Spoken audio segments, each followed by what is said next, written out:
So, hey guys, Chowser here. So yeah, I posted a more accessible all team for one against Kizuna Jack earlier today.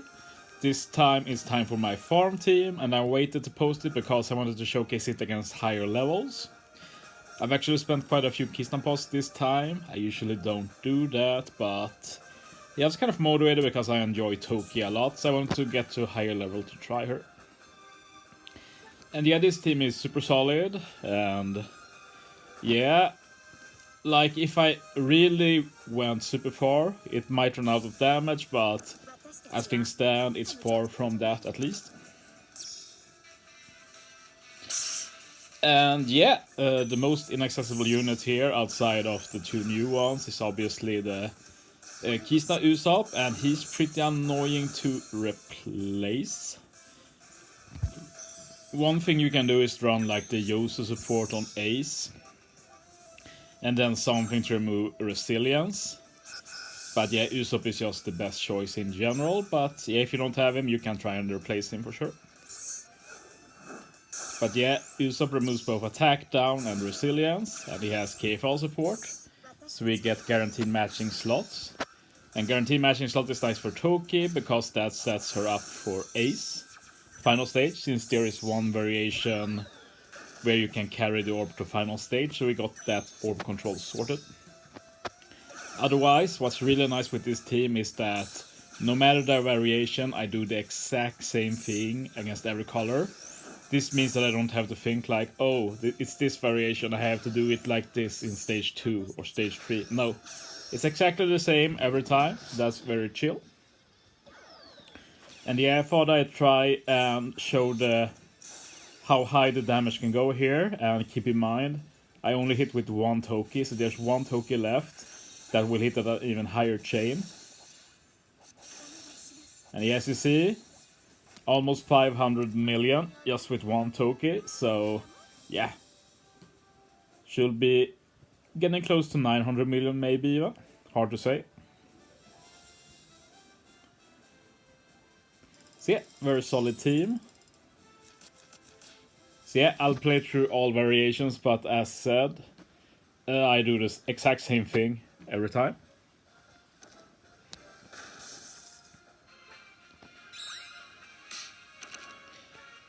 So yeah, I thought I'd spend this next round talking about something I learned here, because if you paid attention to the run, you could see that I used 2 Toki specials on stage 2. And in case you don't know, only the first, like only 2 units can get the buff from Toki. So if you use 2 Toki specials, you can protect 4 units from all the status debuffs and such, but only 2 of them will get the attack and orb boost. But the thing that was really confusing for me is how is it decided what units get those buffs? And I read up on an old Reddit thread that looked into it, and I was very surprised by the result. It's not like you would logically think like, oh, the first unit you use, the first Toki you use, the 2 units you pick then are the ones who get the attack and orb boost. No. It uses a variation of the auto battle order. Like if you just imagine putting an auto battle, like you start top right and hit all the way to bottom left. So the thing it does is that like the first unit in that auto battle order always gets picked for the attack buff, but then it's not the second in line in the auto battle order. No, it's the first in auto battle order, and whoever was picked together with that unit by Toki. It sounds very confusing, but basically, imagine I use a Toki special on my own Captain Toki. That means she's first in line. She will get the attack buff. If I with this Toki give both the Captain Toki and Ace in the bottom left the buff, then the Captain Toki and Ace will get the attack buff and orb buff, and none of the other units who I use Toki with. So I'm actually happy it works. Like if I could choose, it would be just the first Toki decides. but this is pretty good as a secondary option. The third option will be just using auto battle order, and that will really suck, at least for me in this Kizuna. See, I was able to abuse this by, just using it on both Toki. That means the first Toki gets the buff, and it's guaranteed the other Toki also gets the buff.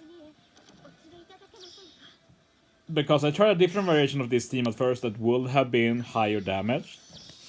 It used versus Ace as captain and Toki in the middle. But the problem then is that you have to use a buff on both captains. So versus Ace will get a buff, and he'd be guaranteed to get the attack buff. So it just didn't work, sadly. So yeah, King here, we don't remove his death up, but as you'll see, it's definitely not needed.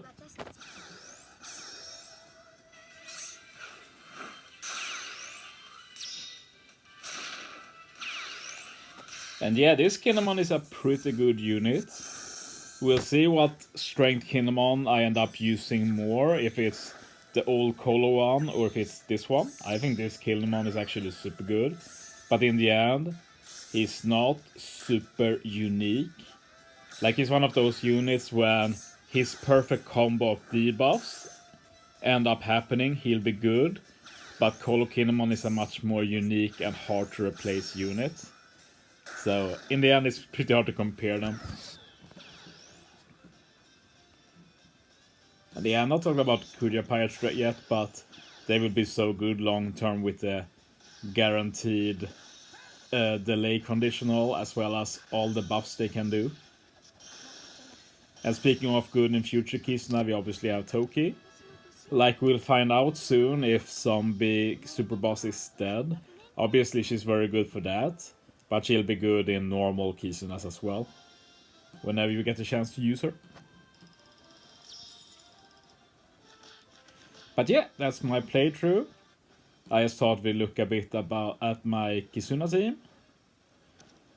My team is basically people who do the job but don't go super try hard. So I'm pretty happy with it. This time I'm going to try hard. I usually don't go that hard. But yeah, we'll see if we can climb. Like, the ranking doesn't really matter for this kind of Kizuna. Or any Kizuna for that matter. Yeah, at least not being this high. And yeah, as a last look at the team, in case you want a reminder. Oh yeah, the ranking. Yeah, 87 right now. Solid. I doubt we'll finish top 100, but it, as said, doesn't matter at all. Here's the team. And yeah, with that, I guess I bid farewell. So yeah, thanks for watching, guys. See you next time.